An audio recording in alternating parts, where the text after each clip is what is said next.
Hi, everybody. Just wanting to share with you how effortless life can be.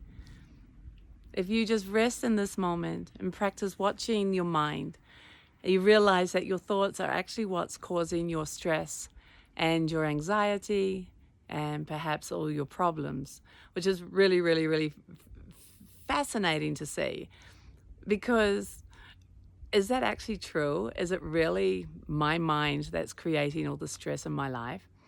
The practice of any sort of meditation, and especially the one that I practice, is really honing in on that and showing you quite clearly how to release the mind, release the thoughts, let go of them, allow them to pass. You're not trying to push them away. And so there's this gentleness that happens by being a little bit more aware, a little bit more attentive to this moment. Aware of the voices in your head of what you're thinking about and realizing how they're controlling your every move, they're judging everything, and how that doesn't have to be your experience, which is fascinating. Because when you realize it doesn't have to be your experience, then you realize you have a choice. Now, when you realize you have a choice, now it's like on you. You're empowered here. It's like, what am I choosing for? Am I choosing to be grumpy, unhappy, bitchy, blaming, depressed, angry, mad, sad? Am I choosing that? Or can I change that?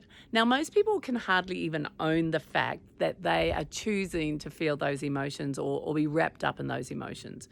It's kind of a bit of eating humble pie when we say to people, you're choosing to be angry right now. And they're like, no, they're wrong. Of course I'm angry. Of course I'm upset. I'm not choosing this. And then you start to realize, well, actually, whatever happened, but I'm still reacting to it, right? So I am choosing to give up my happiness right now, to be determined to be upset with that person and what's ever going on. And it's fascinating because a lot of people get a lot of ownership out of that. Of course I'm angry and I've got a lot of strong opinions because I'm a strong person, right? And yet, if you kind of take a step back, who you're actually being is just this angry person. You're the one drinking the poison. You're the one with high blood pressure. You're the one, that's got all the fire and anger inside of you.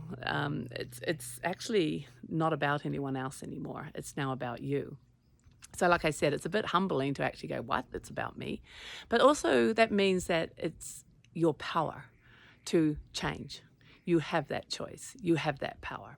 And so by making that choice to let go, you can still have the discussion calmly.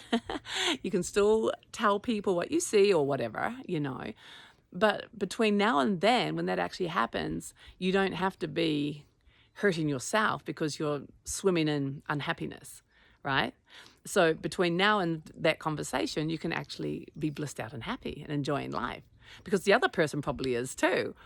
That's something that I find absolutely fascinating. I could be mad at you because you did something 2 days ago, which I found out about now, and I'm really pissed off about. But you're happy. You're just living life. I'm the one that's upset, and yet I don't have the opportunity to talk to you until tomorrow. So I'm going to lose my happiness and live in a 24 hours of turmoil until then. Well, the answer is that's ridiculous, isn't it? You're giving up your happiness. You're living a shitty day because of this thing that you need to talk about tomorrow. Okay, so I'm painting a picture so you can actually see how crazy it is that we hold on to stuff, holding on to grudges, believing we have to be angry. And it gives us something, right? I'm a feisty person, or I'm passionate, or I'm determined to let the world know what I think because I'm right. But until I do, I'm living without any happiness. So I have chosen to give up my happiness to be right. And the truth is, by the time the conversation comes around and you actually do have it, you might have been able to say it more clearly and more eloquently without being so emotionally involved and creating a big volcano of, conversation. Instead of it all being volcanic and fireworks, it could actually be two adults sitting down and discussing something, right? Because there's two different points of view. Anyway, a long way of saying how important it is to actually see what we're thinking about, to realize our happiness is our choice, to let go of being grumpy and upset for hours and hours on end. Doesn't serve us, doesn't help us.